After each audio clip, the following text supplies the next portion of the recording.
Good evening, everyone. It is about 6 o'clock, and so we're going to go ahead and get started with our presentation this evening.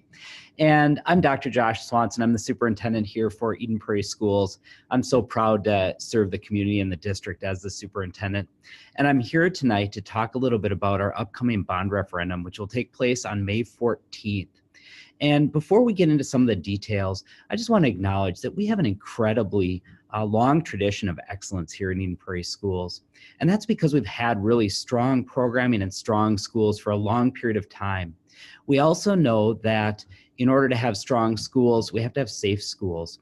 And we have safe schools in two different ways. First off, we make sure that we have a strong climate and culture where students feel connected to their teachers, they feel connected to their other students, and they feel connected within the building. And then secondly, we have strong physical safety and security inside of our schools. And we know that we've had strong schools and safe schools for a long time because we haven't rested. We continuously improve and we make sure that we're really forward thinking in what we do, because we know when we have strong schools and safe schools that we'll have successful students, and that's part of our tradition of excellence here in Eden Prairie Schools. So tonight, as I share a little bit of information around the upcoming bond, I'm going to walk through our agenda here quickly and then set us up for the rest of the presentation this evening. So with that, I'm going to stop my video here for a moment so I can flip through the slide deck. So tonight, as part of our agenda here, I'm going to talk about the bond proposal and really talk about 4 different parts that would be impacted if this is passed on May 14th.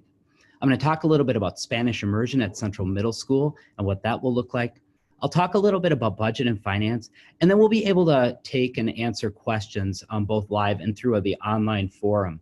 Throughout the presentation, you'll be able to ask questions. There is a Q&A button on the top or bottom of your screen, depending on your screen. And we have staff standing by who will be able to answer those questions real time or to be able to pass those on, and I'll answer those live at the end of the presentation.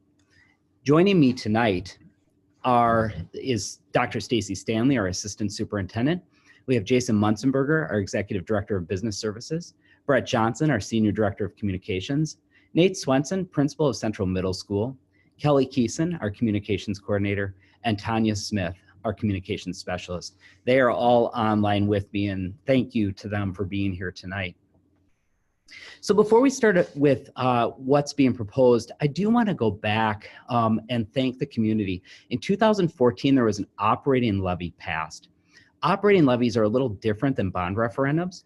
An operating levy supports all the daily operation and learning that takes place in our district. So the easy way to differentiate the two is levy is for learning, bond is for building.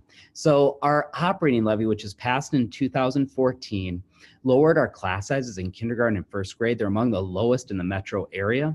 The school board then went back and lowered class sizes in second grade and third grade in subsequent years. And for next year is lowering fourth grade class sizes. Those dollars, those operating levy dollars in 2014 also supported our personalized learning initiatives. It allowed for interventionists and coaches which work with students and with staff on a daily basis.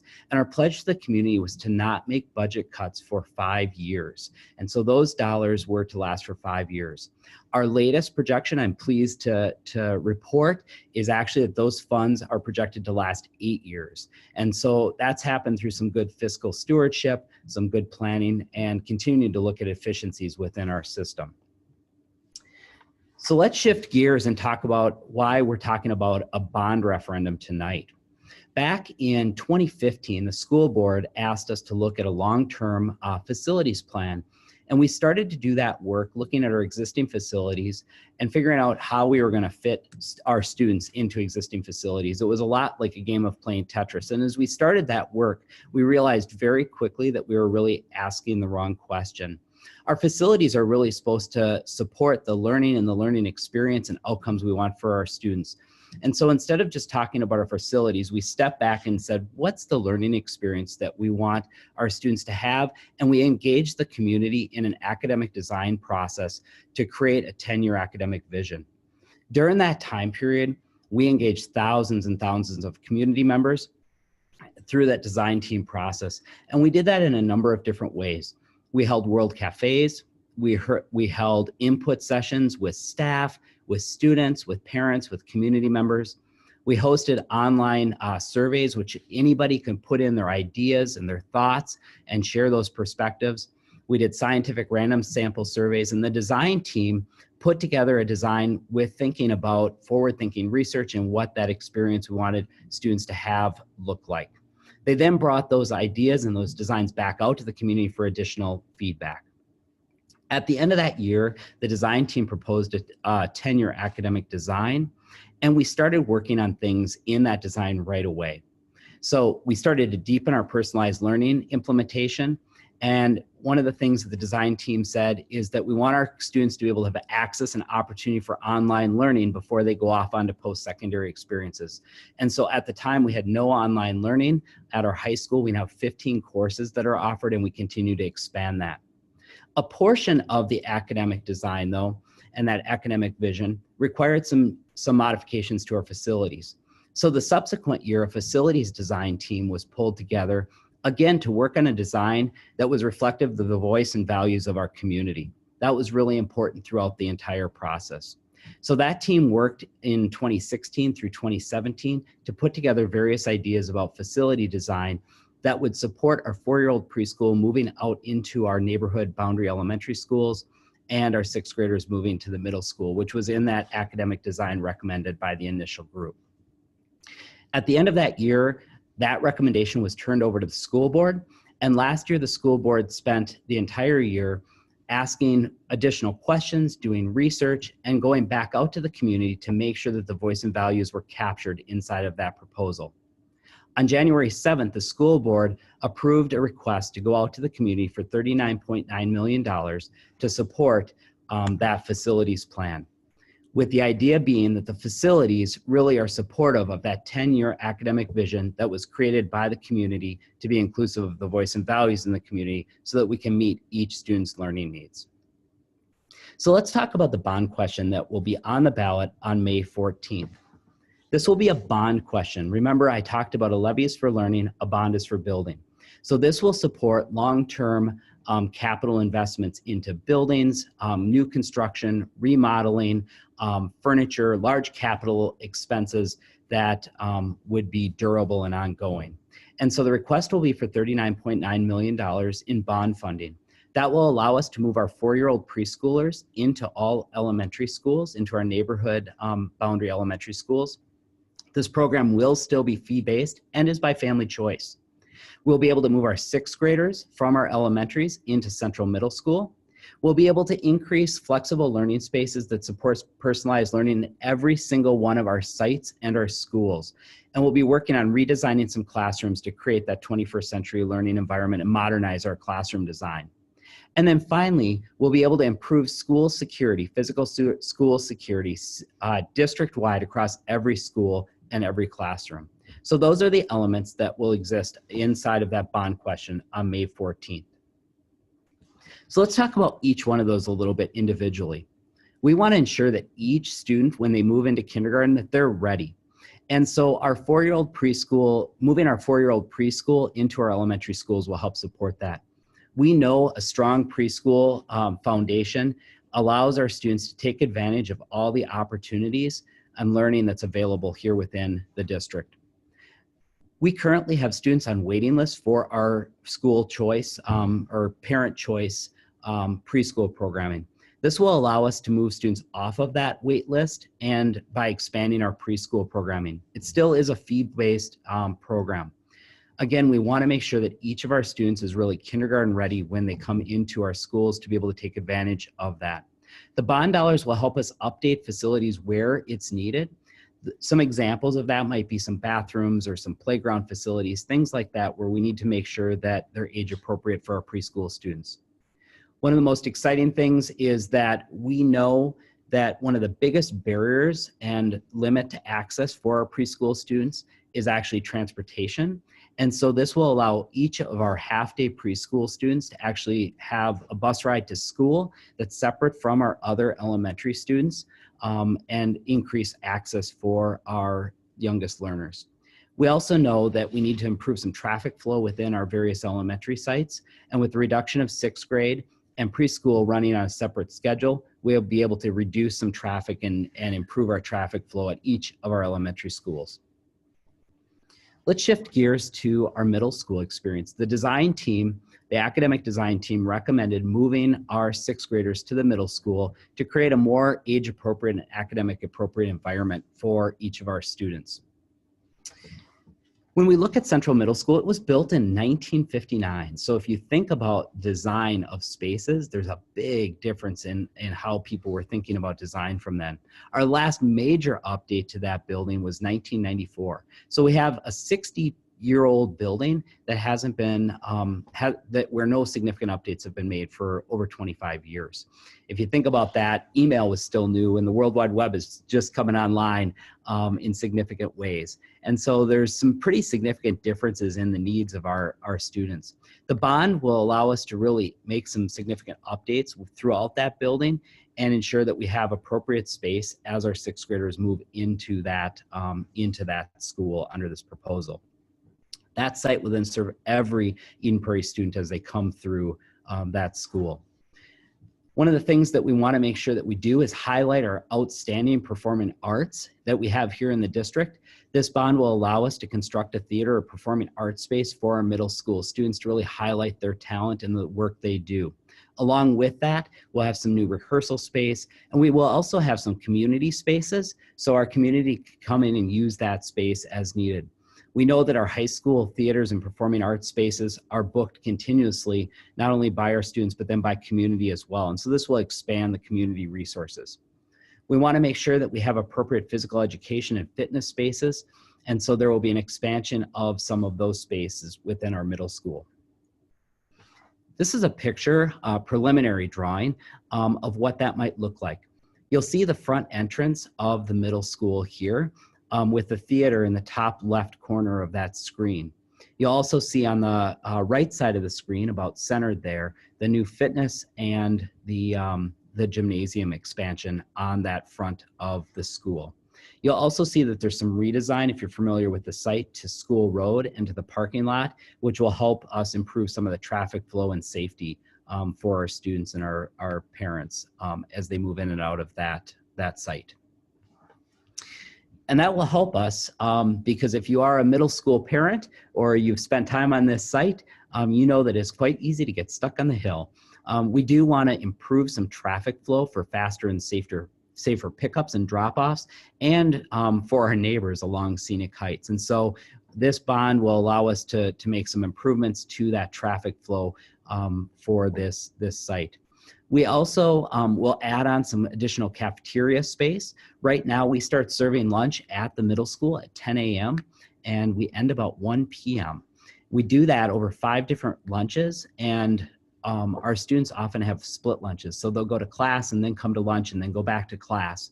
And so we want to modernize that lunchroom and create some really reasonable times that wouldn't impact student learning in the way that it does now. We'll add a classroom wing, and then we'll be able to update classrooms throughout the building, so we make sure that we have a unified look and feel, and we preserve our grade level teams for that middle school experience. This is a picture of the opposite side of the building where our buses currently pick up and drop off. You'll see at the very top left of the screen, you'll see that theater that we just looked at a moment ago. To the left of the screen, you'll see a picture of that expansion of the cafeteria space with kind of the arched wall there. And then to the center and right of the building, you'll see the additions for classroom spaces to support student learning at the middle school, along with some improved traffic flow for our buses and transportation on that side of the building as well. We want to improve safety and security across the district. And so every single one of our schools and sites will receive additional layers of security. Those will include some additional exterior security, some internal communication systems, additional equipment within the building so we can secure various parts of the building. This is super helpful both during the school day, but then also outside of the school day when the community and other groups use our building, so we can secure various portions of the building at different times. And we'll also add protective glass in strategic places throughout the various buildings, so we maintain the nice light and warm feel, but also add security to our sites. Let's talk about academic achievement and personalized learning. This is an initiative that is built deep within our strategic plan and our work over the past several years, and came forward as a really strong value from our community. We want to make sure that each of our learners leaves the district really ready to take on whatever post-secondary opportunity or career that they might want to explore. And personalized learning helps us do that. We know that when we're implementing personalized learning, that what our classrooms look like and the way they support our learning environment has changed. We need more flexible spaces where small groups of students might be working with each other, might be working with teachers, a student might be working one-on-one. And so we want to really redesign those classrooms to make sure that it's supporting our 21st century learning environments. It's no longer a one-size-fits-all. We need small group, large group, and one-on-one settings, and we need comfortable spaces. And so our classrooms of the past have largely looked like the picture you see here, lined up in rows with desks, all facing forward. And the way our students are working today and our teachers are working today is a much more collaborative 21st century environment. And so we have classrooms that look like this and operate this. And so some of our students have that experience. We want to make sure that each of our students has this experience. And so these bond dollars will help us redesign our classrooms to really support that. And every single school and site will be impacted by those bond dollars as we redesign classrooms. Let's turn to Spanish immersion. We have one magnet school within the district, and that is our Eagle Heights Spanish immersion. With the move to 6th grade, our Spanish immersion classes will move with everyone else to the middle school at 6th grade, but we will maintain the 4 classes in Spanish that we have right now, which is more than any other West Metro 6th grade program. We will be clustering those 6th grade immersion students together, and so we'll continue that commitment to Spanish immersion programming. And I believe we can strengthen our 7th and 8th grade programming, and our high school programming continues to look at how do we meet for the needs of our immersion students in absolutely the best way possible. I know that this year they have just added in some immersion programming there to strengthen that high school experience. So we believe we'll be able to strengthen that middle school immersion experience as well with additional teachers and alignment. And we will, and our immersion students will do really well in that middle school environment as well. This is what one of the classroom concepts might look like as we think about those personalized learning spaces. You'll see that there's a lot of light, there's a lot of visibility. There's the ability for a small group of students to be able to be working within the classroom with a teacher, have another small group sitting just outside while still having supervised spaces from multiple ways. If we have teachers who are working together in interdisciplinary teams, they could be pulling groups of students across classrooms to be working together while still connecting with their students. It also provides a lot of flexibility, so if a teacher does need direct instruction with a large group, we can quickly move furniture and quickly move spaces to accommodate that as well. Let's talk a little bit about budget. I had talked at the beginning that this was a $39.9 million bond request. $14 million of that bond would be used for classroom improvements, some remodeling, security at CMS, and then some of our preschool updates and additions.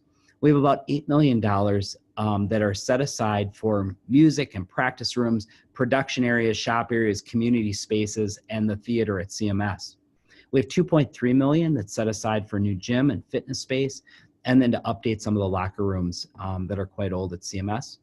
We have about $2.3 million into improving traffic flow in the parking lot, bus transportation for preschoolers in 6th grade.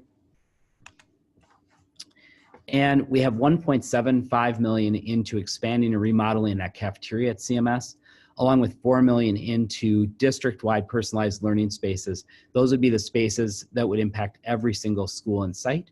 We have $1.2 million in safety and security updates across all of our various sites.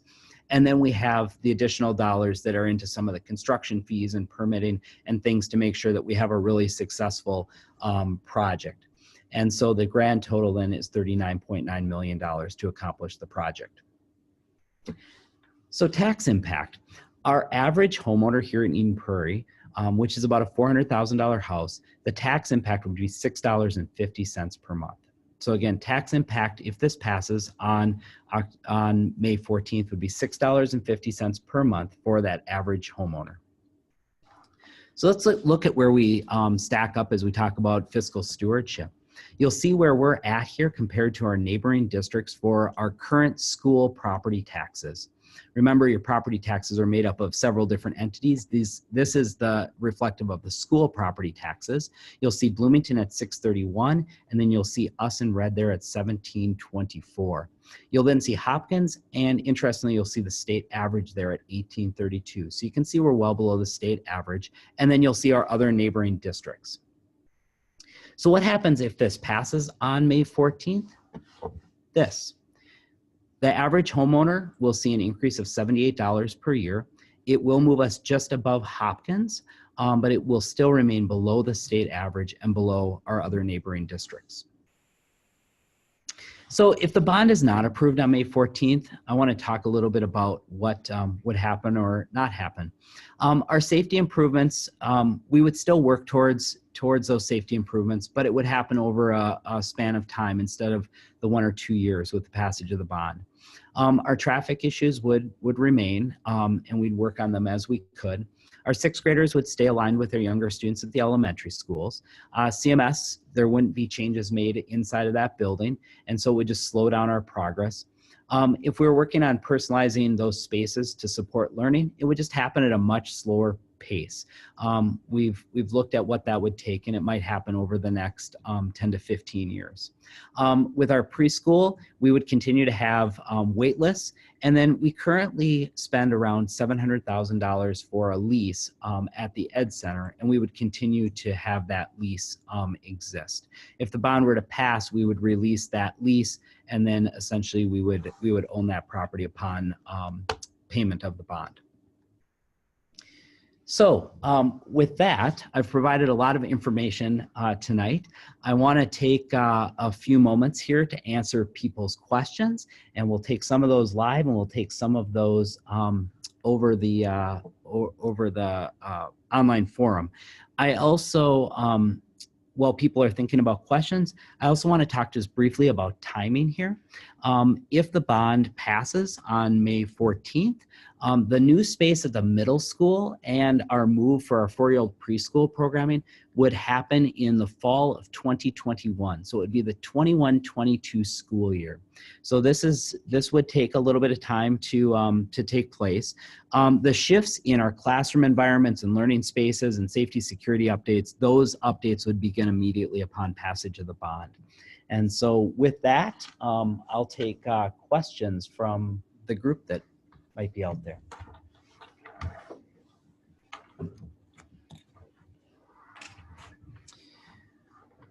So I have a really good question here about flexible classroom spaces. Is that just for the middle school or elementary school? And so what will that look like? And so our personalized learning spaces will actually, those dollars will support every single one of our schools and sites. And so each elementary school will have some redesign of classroom spaces, and that will be done with teachers and principals at every site upon passage of that bond. There's also a question around class size at the 4th grade, and I'm pleased to say that within our within the budget proposal for next year, we do have reduced class size targets at 4th grade, and the board has been committed to that over several years. We'll also, these dollars will also impact the high school. So every single school and site will be impacted by those dollars to support flexible learning spaces and modernize our classroom environments. Thanks for that question.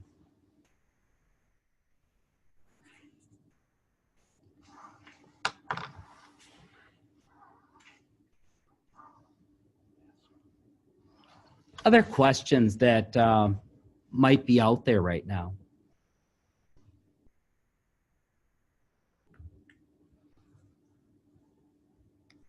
Again, you might need to look to the top or the bottom of your screen to find the Q&A button.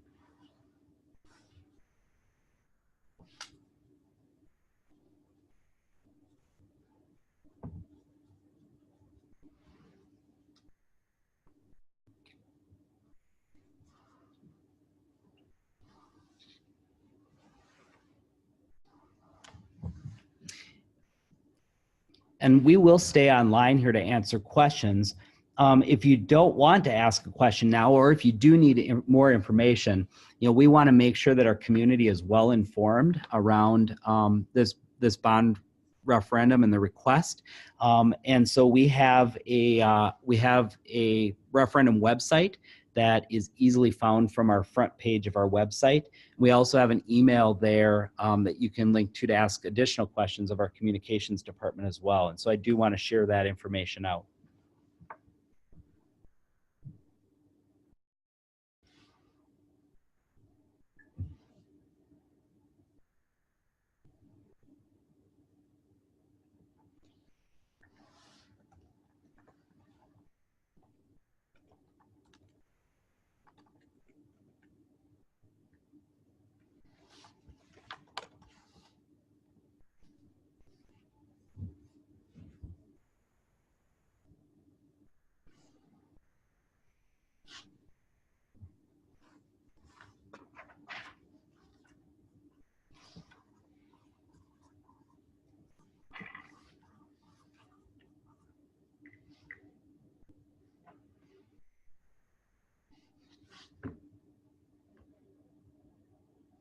Sweet.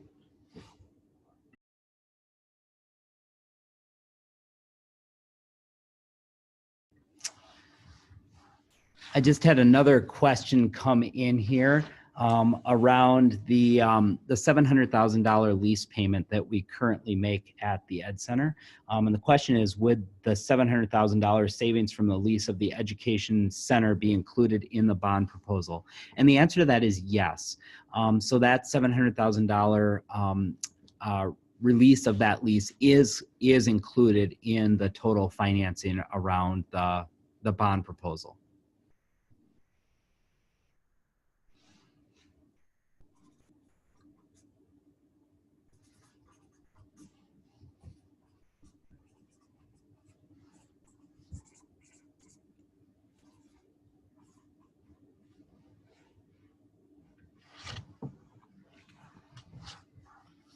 So I have another question that was just asked, and it's why a May vote for this bond referendum instead of November, which is the traditional election date. And the answer is for a couple of different reasons. The state of Minnesota actually allows school districts multiple days to go out for bond referendums throughout the year to help accommodate construction timelines and to help reduce cost. So the difference in the cost between when we started this work about 3 years ago to now, the construction costs have gone up about $2 million. And so the sooner we can get started with this, the more savings we can, essentially keep for taxpayers. And by a May passage, it will actually align with our need to work with architects and to be able to go out for bids and make sure that we have really competitive pricing and that we can complete the project in a timely way to start a school year. And so in this setting, a May date makes sense. And that's part of the reason the state allows for those May bond referendums.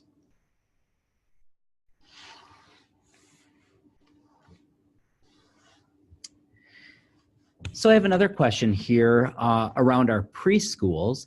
Will the preschools operate as kind of separate entities within the schools? For example, will they be separate type, location, door, teachers, bathrooms, et cetera? And so the answer to that is kind of twofold.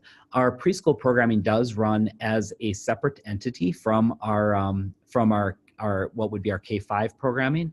That being said, we also have preschool programs. We have preschool classrooms that currently exist within Cedar Ridge Elementary School because we were out of space and we needed to try to meet parent demand for choice of our preschool programming.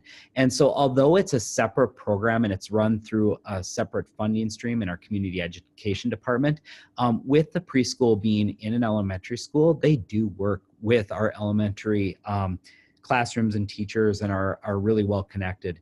We know that one of the critical things for our teachers is to understand, vertically, when kids move from kindergarten or from preschool to kindergarten, or kindergarten to first grade, or first grade to second grade, what students know and are able to do, and be able to align curriculum and instructional practices. And so certainly our preschool staff and our kindergarten or our primary staff will work closely together.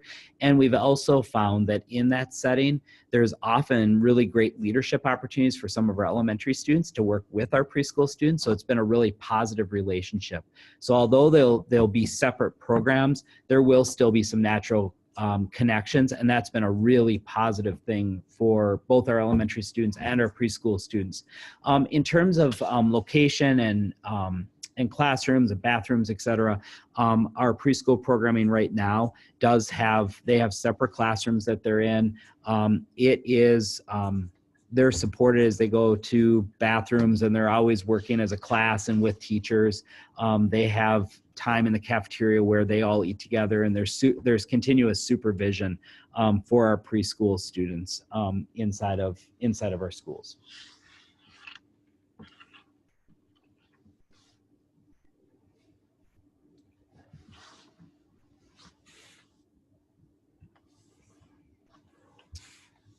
Other questions that people might have, or things you're wondering about?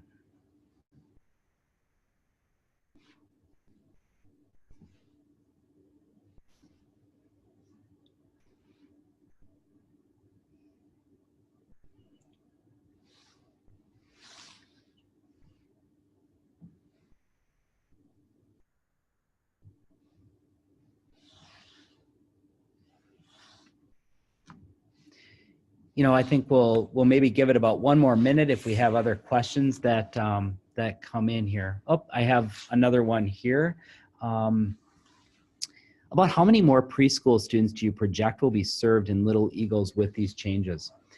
So our wait list has changed year to year to year, and we've seen our wait list up as high as 80 students, and we often see 30 to 40 students. Our incoming kindergarten classes are roughly about 600 to 650 students right now. And so this would allow us to bring students off of that wait list and serve those students as 4-year-old preschool students prior to them coming into kindergarten. And we have another question that's come in. Would early childhood special education services combine with K-5 special education? So those programs are run separately, but are also connected.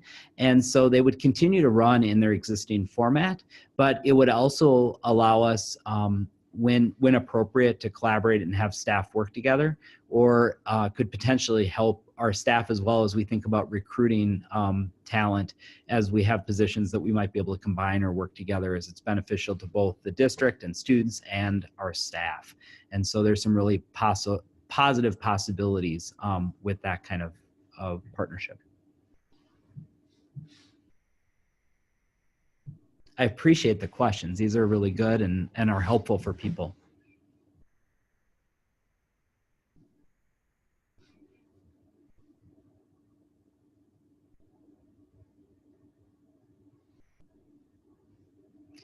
I can give us about another minute or so, and we'll see if other questions come in. I want to make sure that I'm respectful of people's time here this evening as well.